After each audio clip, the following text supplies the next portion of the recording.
ನಮಸ್ತೆ ಆತ್ಮೀಯ ಮಿತ್ರರೇ, ತಮಗೆ ವರನಿಧಿ ಕನ್ನಡ ನ್ಯೂಸ್ಗೆ ಆತ್ಮೀಯ ಸ್ವಾಗತ. ಇದು ಜನಪರ, ವಸ್ತುನಿಷ್ಠ, ನಿಖರ ಹಾಗೂ ಸತ್ಯದ ಹಾದಿಯಲ್ಲಿ.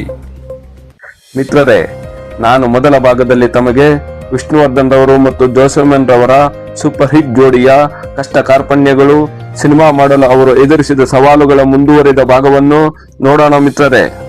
ಸಾಹಸ ಸಿಂಹ ಚಿತ್ರೀಕರಣ KGF ನಲ್ಲಿ ನಡೆದಿತ್ತು. ಅದರಲ್ಲಿ ಮೈನಿಂಗ್ ಮಾಡುವ ಜಾಗದಲ್ಲಿ ಆಕ್ಸಿಜನ್ ಇರುತ್ತಿರಲಿಲ್ಲ. ಕೃತಕ ಆಕ್ಸಿಜನ್ ಸಪ್ಲೈ ಮಾಡಬೇಕಿತ್ತು. ಆಗ ಜೋಸೆಮನ್ ರವರು ಇಲ್ಲಿ ಶೂಟಿಂಗ್ ಬೇಡ, ಆಕ್ಸಿಜನ್ ಕೊರತೆ ಇದೆ ಎಂದು ಹೇಳಿದರು. ಆದರೆ ವಿಷ್ಣುವರ್ಧನ್ ರವರು ಇದಕ್ಕೆ ಒಪ್ಪಲಿಲ್ಲ. ಶೂಟಿಂಗ್ ಮಾಡುವುದು ಮತ್ತೆ ಓಡಿ ಬಂದು ಆಕ್ಸಿಜನ್ ತೆಗೆದುಕೊಳ್ಳುವುದು, ಇದು ವಿಷ್ಣುವರ್ಧನ್ ರವರು ಸಿನಿಮಾ ಚೆನ್ನಾಗಿ ಮೂಡಿ ಬರಲು ಎಂತ ರಿಸ್ಕ್ ಬೇಕಾದರೂ ತೆಗೆದುಕೊಳ್ಳುತ್ತಾರೆ ಎನ್ನುವುದಕ್ಕೆ ಇದೊಂದು ಸಾಕ್ಷಿ.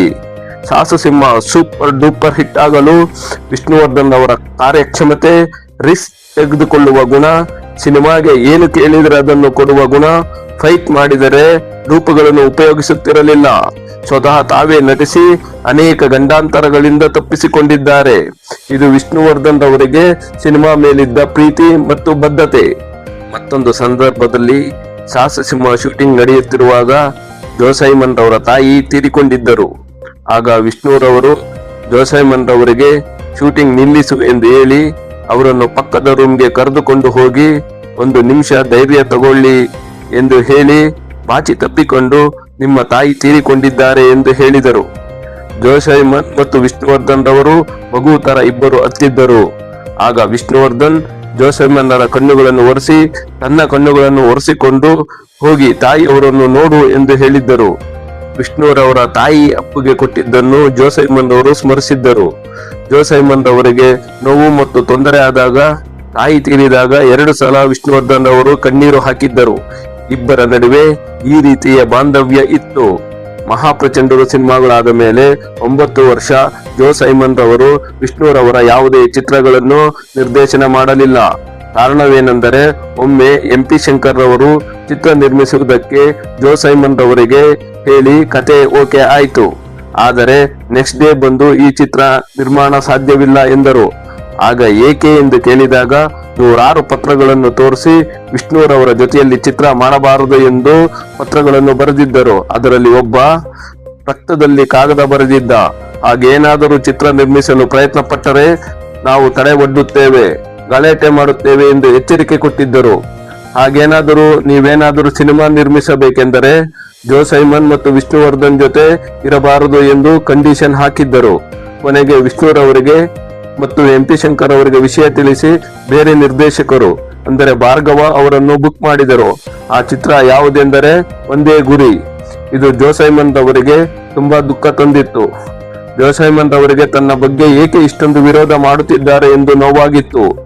ಅಲ್ಲಿ ಅವರಿಗೆ ತಿಳಿದ ವಿಷಯ ಏನೆಂದರೆ, ತಾನು ಮತ್ತು ವಿಷ್ಣುವರ್ಧನ್ ರವರ ಜೊತೆ ಚಿತ್ರ ಮಾಡಬಾರದು ಅಂತ. ಆಗ ಊರಿಗೆ ಉಪಕಾರಿ ಮೊದಲೇ ಕಮಿಟ್ ಆಗಿದ್ದರಿಂದ ಅದರ ಶೂಟಿಂಗ್ ಶುರು ಮಾಡಿದ್ದರು. ಜೋಸೆಮನ್ ರವರು ಹಾವೇರಿ ಹೋಟೆಲ್ ನಲ್ಲಿ ಇದ್ದರು. ಆಗ ಒಂದು ಗುಂಪು ಜೋಸೆಮನ್ ಎಲ್ಲಿ ಎಂದು ಕೂಗುತ್ತಾ ಬಂದರು. ಆಗ ಜೋಸೆಮನ್ ರವರು ಹಿಂದಿನ ಬಾಗಿಲಿನ ಮುಖಾಂತರ ಹೊರಬಂದು ಕಾರಿನಲ್ಲಿ ಮಂಡ್ಯಕ್ಕೆ ಬಂದರು. ಈ ಗಲಾಟೆ ಗೊತ್ತಾಗಿ ಅಜಂತಾ ಮೂವೀಸ್ ರವರು ಶ್ರೀರಂಗಪಟ್ಟಣದಲ್ಲಿ ಶೂಟಿಂಗ್ ನಡೆಯುತ್ತಿದ್ದಾಗ ಸ್ಥಳಕ್ಕೆ ಪೊಲೀಸ್ ರಿಸರ್ವ್ ವ್ಯಾನ್ ತರಿಸಿದ್ದರು. ಒಬ್ಬ ಗನ್ಮ್ಯಾನ್ ವಿಷ್ಣುವರ್ಧನ್ ರವರಿಗೆ, ಮತ್ತೊಬ್ಬ ಗನ್ಮ್ಯಾನ್ ಜೋಸೆಮನ್ ರವರಿಗೆ.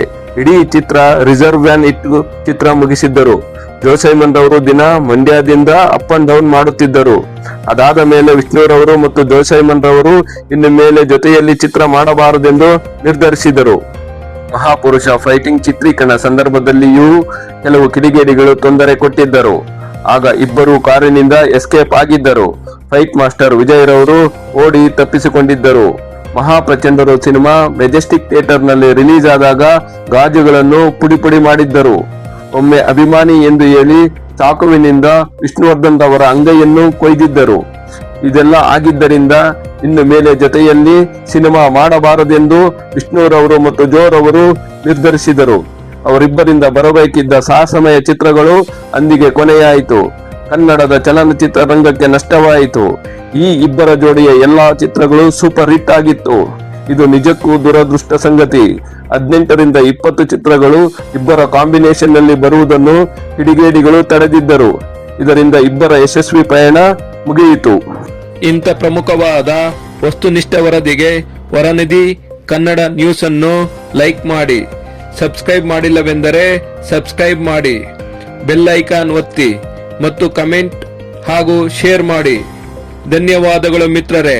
ಜೈ ಹಿಂದ್, ಜೈ ಕರ್ನಾಟಕ.